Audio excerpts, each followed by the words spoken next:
जवळ डबल महाराष्ट्र केसरी चंद्रहार पाटील यांच्या पुढाकाराने आज भव्य बैलगाडा शर्यतीचं आयोजन करण्यात आलं होतं आणि या स्पर्धेत बक्षिसांचा विक्रमी वर्षाव होणार आहे। विजेत्यांसाठी 2 फॉर्च्युनर कार, 2 थार गाड्या, 7 ट्रॅक्टर आणि 150 दुचाकी गाड्या बक्षीस म्हणून ठेवण्यात आल्यात। एवढ्या मोठ्या आणि महागड्या बक्षिसांमुळे ही शर्यत राज्यात आतापर्यंतची सर्वात लक्षवेधी शर्यत ठरते आहे। मैदान मोकळं करायचं,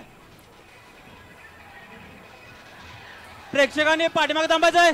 सांगलीत बैलगाडा शर्यतीचा थरार पाहायला मिळतोय आणि या शर्यतीतल्या बक्षिसांच्या वर्षावामुळे राज्याचं लक्ष या शर्यतीकडे लागलेलं आहे। 500 एकर जमिनीवर हा शर्यतीचा थरार पार पडतोय।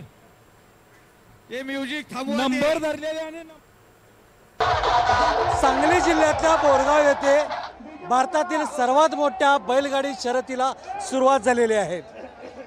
आपण पाहू शकतो की या मैदानावर लाखोच्या संख्येने बैलगाडी शर्यतप्रेमी हजर झालेले आहेत। वेगवेगळ्या पद्धतीच्या जनरल असो, पट्टीच्या स्पर्धा असो, या स्पर्धेमध्ये 5000हून अधिक बैलगाडींनी यात भाग घेतलेला आहे।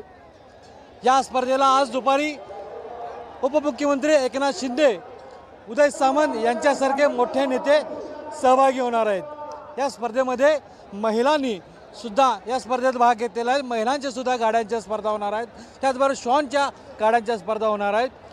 संयोजक डबल महाराष्ट्र केसरी चंद्रहार पाटील यांनी अंदाज व्यक्त केला होता की 5 लाख इतके बैलगाडी शर्यतप्रेमी येतील, पण त्यापेक्षाही जास्त या मैदानावर संख्या दिसून येत आहे।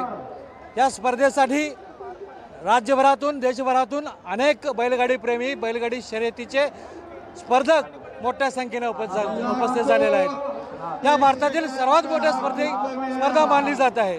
कॅमेरामॅन सुजित दोडकेसह शरद सातपुते, NDTV मराठी, सांगली।